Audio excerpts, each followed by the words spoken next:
Hello and welcome to the News9 Plus Show on the world's first news and current affairs OTT platform, News9 Plus. The election season is on, and with that comes freebie season. Distributing freebies has become a norm in election campaigns across the country, from free rations to free electricity, free bus rides for women, the offer of jobs, free door-to-door ration delivery, free pension. Last year, Prime Minister Modi called out this freebie culture. He called it the Retd culture. And he said they are a hindrance in the nation's economic development. But the opposition has hit back saying that these freebies are actually welfare schemes that benefit the poor. The Congress manifesto, in fact, has promised over 6 lakh crore in freebies. Will freebies burst the exchequer?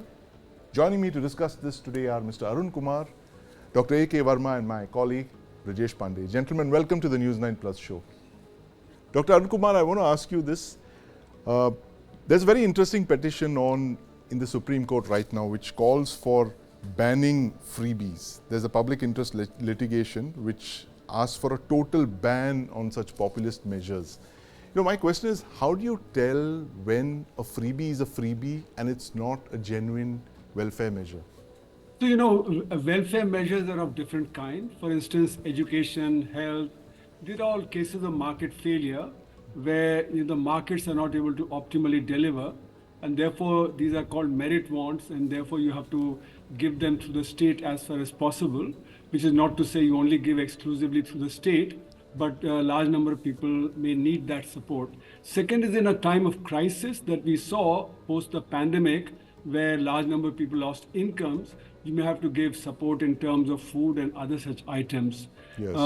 Third is in terms of jobs, because we are finding that job creation is very low in India. The unorganized sector, which is 94% of the workforce, that has suffered enormously since the time of demonetization. So people have lost incomes. Now, even the data on the income, the wage rate is that the wage rates have not kept up with inflation in many parts. So therefore, A, employment is less, and B, the wages have not risen as they should have risen. So therefore, there's a problem of incomes. Now, even the World Bank has been proposing, because of this problem of lack of demand, that we go for universal basic income. Now, universal basic income is also in that sense a freebie. But the situation is, because of automation and because of mechanization, even agriculture is not generating jobs. There is a large amount of disguised unemployment there. The labor force participation rate in India is low, especially for women and for educated youth. Now, they need to get incomes, because if they don't have incomes, the economy will slow down. And we saw that before the pandemic also, that the quarter by quarter, for 8 quarters, the rate of growth slowed down from 8% to 3.1%. And that was because of lack of demand. So when there's a lack of demand, this also needs to be taken care of. I would have preferred the government to use this money to create employment. That would have been the best way to do it. But if you're not generating enough employment and people don't have enough incomes in hand, then even industry suffers, and then you have to provide money in the hand of people. The final point I want to make is that the public also doesn't believe the politicians, and therefore they want something instantaneously. Absolutely, cash in hand. So not only cash in hand, but free this, free that, and then competition. Because you see, the people are saying that we've been poor for the last 70 years. We don't believe in the long-term development aspect that you're talking about. Give me something today. So the faith in politicians and politics has gone down, and therefore people want something in hand. And all political parties, including the ruling political party, they've been trying to do that, give money to the farmers, give money to women, free gas, etc. So it's become a competitive thing in the Indian politics that all parties are forced to do that. Absolutely. Competitive freebies being doled out, Brajesh, in election season. The Congress is a very ambitious freebie scheme. The manifesto that we were discussing last week comes out with the Mahalakshmi scheme, 1 lakh per year to every poor Indian family. That's a lot of money, 6 lakh crore. How does the Congress propose to fund this? Nobody knows. They all are waiting, let us come to power and then we will see what can be done with it. See, the point is that whether what you call freebie or Retd, as Prime Minister referred to, or a well thought out scheme to uplift the poor and downtrodden, depends on which sort of the political fence you are. If you are the ruling party, then you will say the same. In the same year when the Prime Minister was referring this to as a freebie and Retd, his own party, the state unit of Karnataka, was announcing a slew of Retd cultures and measures, because they know for sure sure. One thing is for sure, that the free TV, free gas cylinders, free kitchen set, or the dole cash is the only instant gratification which people are looking at, because voters also, as the professor was saying, as Professor Arun Kumar was just saying, they want everything. No, because they also know that once the vote is cast, then there's no seeing that politician for the rest of 5 years. Absolutely. So they all believe in that the instant we get, and post later, later, once the vote is cast, result is out, then they will not be able to see the politician. Honestly, it is a malice. It's a malice towards the state exchequer, the financial health of the country. But provided all political parties walk the talk and not depending on whether you're in the opposition or you are in the government. Yeah, absolutely. But Brijesh, very quickly before I move on to Dr. Verma, the fact that last year the Congress had the UBI, right, the Universal Basic Income Scheme, that was a pillar of their manifesto, and that seemed to have been argued out in very great detail. If you see, an entire page of the manifesto was devoted to the UBI.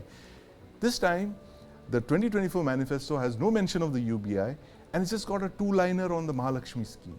Well, they also didn't had a mention of OPS, because many believed that OPS was the old pension scheme, was the reason why they won Himachal. But I think they have spoken to a lot many people, and they feel that what has been offered in their manifesto right now, as we speak, is something which is guaranteed to get them good votes, and it is guaranteed to to reach out to a maximum number of people possible. Right now the BJP, they have met under the stewardship of Rajnath Singh. They have met twice, and they have already received 1.5 lakhs, 6 lakhs video, 1.5 to 2 lakhs video messages, and many SMSs, WhatsApp from people, of what could be the best manifesto for you. So people talk to many people. What they feel has clicked for Himachal may not have clicked for the pan national, and that is the reason why those were dropped. Right.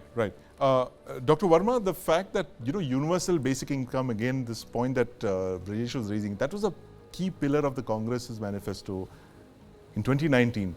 2024, it seems to have vanished. It's come up. They've come up with a number of other schemes like the Mahalakshmi scheme.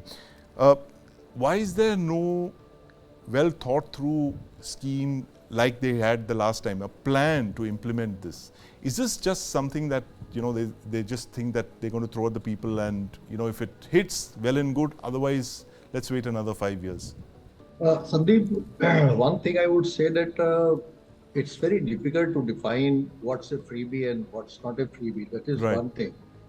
And the second thing is that there is one freebie which is given by the incumbent government, like the Ladli Behna scheme. Yes. Madhya Pradesh, if you remember, which is hyped to be one of the reasons why the BJP won so massively over there. Right. And the second is that the freebies which are, promised during polls by opposition parties and many other parties. Now, the problem started, with the Congress long back. And if I remember correctly, it was 1989. It was Devi Lal in Haryana who, started this thing, by promising this and that to the farmers. And thereafter, the South picked it up very well. Yes. If you remember, Tamil Nadu, Andhra Pradesh, and Telangana right now, and other Karnataka, these are the states which, they virtually created a lollipop culture in the country. Right. And promising sarees and this and that, TV and this and that, fridge and whatever, everything was promised. And the people, if the case was virtually given to the High Court and then taken to the Supreme Court. If you remember in Subramaniam versus Tamil Nadu case, and that finally came in 2013 when the Supreme Court, and the Supreme Court in its own judgment and wisdom, somehow did not consider these things, as corrupt practices. Though of course the observation was very clear in the Supreme Court that they do influence the voting behavior of the people, electorate, and therefore the Supreme Court transferred the ball to the Election Commission and said that in consultation with the political party should come out with something in a model code of conduct. And one important thing that was suggested, which the ECI has not been able to, even in the Ashwini Upadhyay PIL, which the Supreme Court has given a rejoinder that it's none of our business. So the Supreme Court have said that, and the Election Commission should have considered this thing, that at least the provision should be indicted in the Symbols Act, that anyone who is in the opinion of the Election Commission and the Supreme Court or whatever the agencies are fixed for that.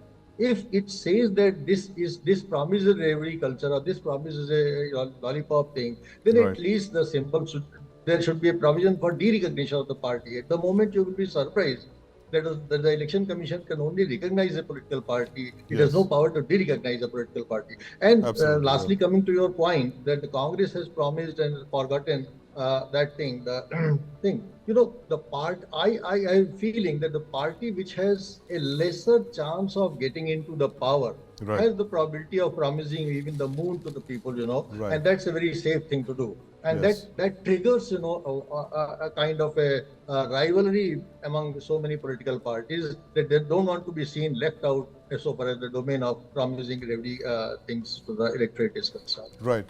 Competitive populism. And Professor Kumar, the fact that how do you define a good freebie and a bad freebie? And obviously a freebie is something that once a political party promises it, it comes to power, it implements it, and that money is taken away from, say, the creation of public goods like infrastructure or roads, there are dams, hospitals, what have you. Is there a code that political parties could kind of agree on? This seems impossible given the frenzy, but is there something that you can say that this is a good freebie, this is a bad freebie? So it all depends on how the impact on the economy is. Is it going to actually make people permanently dependent on the scheme that is being announced, or does it actually enable people to get out of their crisis that they're facing? So it also depends on what is the current political situation. Right. Can we say that, if we offer incentive to industry, that's also a freebie and that should also not be announced? When we say that we'll promote agriculture, is that also a freebie? Should that also not be announced? So it all depends on the particular stage at which the economy is, at the stage at which the politics of the country is. If you want to promote industry, that is to promote jobs. If you want to promote agriculture, that's to promote jobs. If you want to promote education and health, that's the social infrastructure and so on. But if there's a crisis and then you want to offer money, that also one can understand. But I think what the money should be spent on is on employment generation. Right. And that's why I'm opposed to universal basic income, because that does not give dignity. If you have money to give to universal basic income, you should create jobs. The final point I want to make is that the World Bank itself recognized in the mid-1980s that the new economic policies will create a lot of social problems. And that's why in the 2000s, we went in for the various rights, right to education, right to work, and right to housing, etc., that we talked about in the 2005-2008 period. Right. And we went into that because it was recognized that, the social explosion could take place if you have a lot of unemployment, you have a lot of disparities growing, etc. So therefore, we need to also basically alter our economic policies so that this kind of inequality that is taking place in the country, which, recent reports suggest that 1% have 40% of the wealth, 22% of the incomes, and these do not include the black income generation. If I include the black income generation, then 1% would have 60% of the wealth, and the bottom 50% would have barely 3% of the wealth. So in other words, extreme inequality that is getting created is also creating a social problem, and that's also resulting in the kind of freebie culture that has come to play in the Indian polity. And this is a competitive situation in which if you promise this, the others will also promise that. And therefore, we have to take a wider view of what is happening in the economy and our politics. Then only we'll be able to come to a solution. Otherwise, we'll keep on having blame game.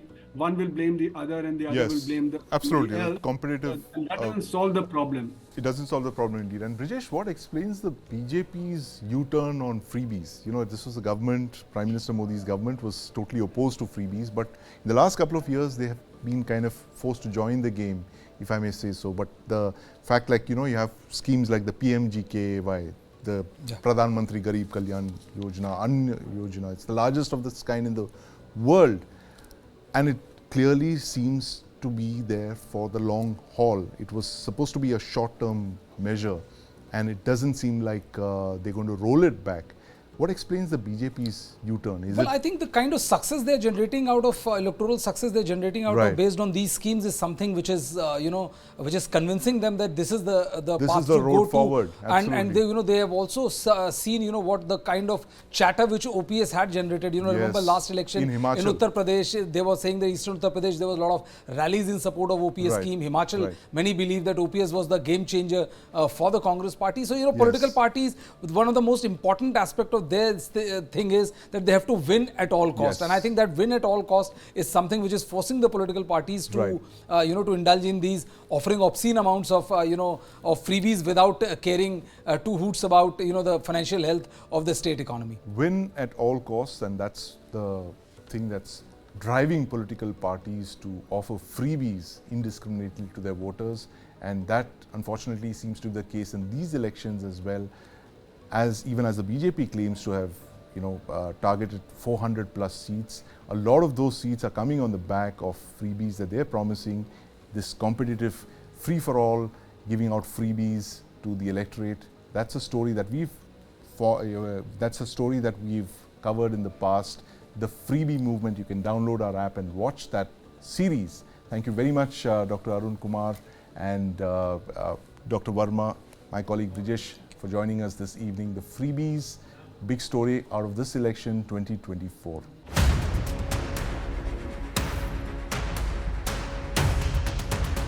Modi की guarantee यानी हर guarantee पूरा होने की guarantee. हमको शक्ति मिलने के बाद गरीबों के लिए न्याय स्कीम दिलाएंगे और कम से कम 60-70 हजार रुपए हमारे महिलाओं को बराबर हम देने की व्यवस्था करेंगे। पंजाब में 300 यूनिट, दिल्ली में 200 यूनिट, 200 यूनिट हर परिवार को मुफ्त बिजली मिलती है। किसानों का बिजली बिल माफ करेगी और 300 यूनिट बिजली के जनरल कस्टमर्स को देगी।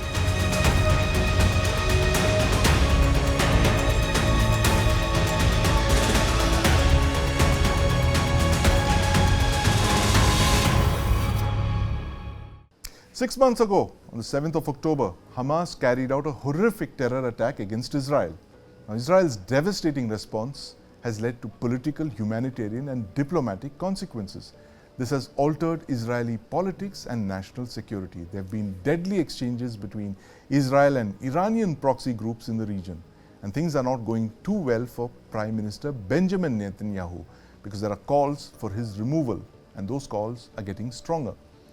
From a regional to an international level, there are multiple areas where concerns spill well beyond the Middle East's geographic interests, not the least of which are attacks against commercial vessels in the Red Sea by Houthi militants and the revival of Somali piracy. And joining me to discuss this today are retired Melchior, Lieutenant General Rameshwar Yadav, and my colleague Deepak Badana. Gentlemen, welcome to the News9 Plus Show. There was an attack on an Iranian consulate in Damascus a week ago, after which tensions have kind of spiraled and Iran has vowed retaliation. But strangely, over the last 1 week, there's been a certain silence, and which is a good thing. There have been a record number of 8 trucks that entered Gaza just yesterday, 322 8 trucks, the highest number since the war began. Is this the sign that, finally we could be seeing the end of this war and that peace talks could begin? Well, I'm sadly not the bearer of good news on this topic. Right. And also like to separate between the two issues. Yes, Israel has from the onset tried to supply humanitarian aid. We've seen airdropping by multiple countries, even Jordan, got permission to fly over Israeli airspace, and UK and Germany. Trucks have been entering, water pipes, etc. And we've also had the sad incident with the WCK aid workers that were targeted stake. But this is the request of the world. The world wants to see more humanitarian aid. Right. This is happening. But the campaign has not finished until Israel manages to get the hostages back. Yes. We still have 133 hostages, and we need to conquer Rafah. So until either Rafah is conquered and Hamas as a military power is obliterated, we will see the campaign going on. Right. This has nothing to do with what Iran will do to retaliate what happened in Syria, though one would think, why is such a high-ranking officer and his crew at all of Iran based in a building close to the embassy of Iran in Damascus? Right. Mr. Melchior, the 133 hostages that you mentioned, that we were just talking about it, that their condition is, of course, of great concern, their health and their safety. But are you saying that that is the ultimate goal for the IDF, to basically rescue them, and only then will you pronounce mission accomplished? That's the most critical aspect of the military operation right now. So that's an ongoing debate in Israel, but from the onset, there were two targets set. Right. One is to dismantle Hamas military capabilities. As a military, I mean, Hamas as an ideology will probably live on, yes, as it does in many parts of the world. And the second, releasing the hostages. There are big demonstrations today in Israel saying hostages first. Yes. But in essence, from the onset, both from the Prime Minister, from the cabinet, and from the Chief of Staff of the military, those were the two main targets set out for the campaign. So unless we reach at least one of them, right, I don't see the campaign over. Right, absolutely. And General Yadav, you know, the news coming out of the Gaza Strip today suggests that Israel has withdrawn soldiers from southern Gaza. There's only one brigade left, as opposed to multiple, over a dozen brigades that were there when at the peak of operations. Do you see this, withdrawal of IDF soldiers as possibly to counter any mischief that maybe Hezbollah could do in the north, or is it just a process of rotation of troops? Actually, one cannot say what exactly it is, but in situations like this, what I can make out is Israel is now trying to withdraw or strategically relocate these troops, right, so that whenever there is a requirement of reinforcement troops, they can bring them back. That is one point. At the same time, they are trying to score a political point, thereby conveying to the world that we are trying to de-escalate the entire situation. Now it's up to Hamas to come to negotiating table and release the hostages to start with, and also negotiate the further political issues with Israel, obviously on Israeli terms. I don't think there is any letdown in the force level or the intentions of Israel or the intentions of Hamas either. Both sides, there is a fair degree of intransigence in their perceptions and the point of view. So it is only one point that is slightly positive with what I say. You see, Israel is under pressure by her own colleagues like US, France, UK. Yes. They also want this war to stop. Now, Prime Minister of Israel has already committed more than what he can actually achieve, the total annihilation of Hamas, which is actually not possible. It is not a military target. Right. Because Hamas represents an ideology, and to kill an ideology which has got history, so it is very difficult. And the way the number of casualties, civilian casualties have taken place, obviously bound to be emotion of revenge against Israel in times to come. So probably in my point of view, Hamas will survive to fight another day. But as of now, obviously they are under pressure. They also want to reconcile, but they want to reconcile under their terms. Right, they want to reconcile under their terms. And Deepak, I'm going to ask you a question, but first let me ask Mr. Melchior this point that General Yadav mentioned about eradicating Hamas, and the fact that Hamas is actually an ideology. It's actually, it would be very difficult to kill that ideology. You might actually, reduce the number of fighters, or physically eliminate their fighting formations. But how do you explain this? How do you fight an ideology like this? And we've seen what that ideology has done on the 7th of October, the kind of horrific violence that was inflicted on Israeli civilians. What's the long-term plan for this after the fighting is over? That's an excellent question. The Muslim Brotherhood, which Hamas is just another arm of, is an ideology that has been very hard, and we are not the first to be trying to eradicate it. We've seen the world fighting it in different parts of the Middle East and Asia, but we've seen them regrouping in other parts of the Middle East and in North Africa and other places. But for us as a nation, the first step is to demilitarize it. So once it's not longer an army functioning as an army. Terrorists you will keep having, and that is almost impossible to eradicate. But to stop the military capability as a military. Right. The long-term goal, and we've seen our friends in the Gulf actually achieving this, is what we call deradicalization. Yes. And Israel will be very happy to see the friends from Saudi Arabia, UAE, Bahrain, who have managed to do this, also help us in this process. Right, very excellent observation there, Deepak. You know, the fact that de-radicalization actually, and it's interesting that Mr. Melchior mentions Arab countries there who've, you know, done excellent work with de-radicalization. How much of a challenge is it going to be really for Israel to de-radicalize Hamas in the areas that it controls? I think, yes, the gentleman just pointed out the effort has to come from the Arab side. Right.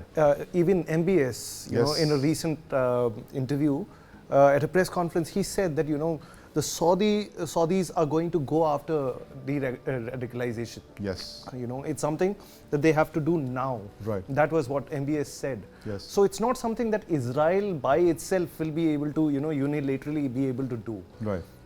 Israel can perhaps create the conditions that would foster it. Yes. But the effort has to come from within the Muslim Ummah, as it were. Right. But I have a few questions, if I could ask Mr. Melchior.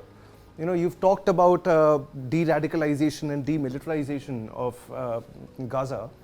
But if I could take you back 6 months, you know, at the launch of this Israel's counter to the horrific attack, you know, what would you say could have been done differently? You talk about demilitarization or removing the military capabilities. Now, Israel did something like that in the 2006 war, and what the results are manifest. So is there something, you know, there must be voices inside Israel which would be talking about other alternatives. And I'm not necessarily asking for a, you know, a peaceful solution, but rather is there, you know, is there some conversation within Israel about a different approach? Yes, but as always, you have the approaches from the two different sides. So one side said, well, maybe we shouldn't have gone so strong in an offensive and tried to resolve everything in a peaceful manner, while the other side is saying, no, we should have gone more strongly in, we should have already finished, we shouldn't have stopped before Rafah. It's not our problem that the Hamas has created for its own population.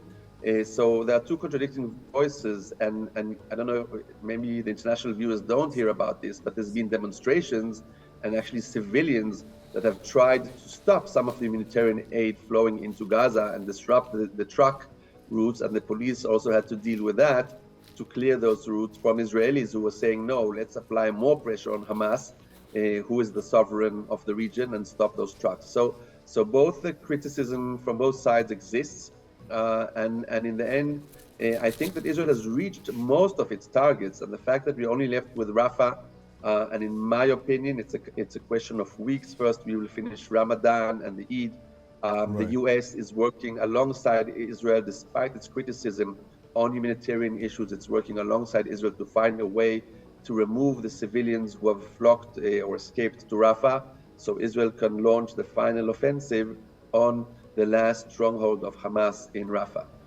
Right. So there you go. Final offensive against Hamas's last stronghold, Rafah, that seems to be coming there. Thank you very much, Itai Melchior, for joining us this evening. General Rameshwar Yadav and my colleague Deepak Badana.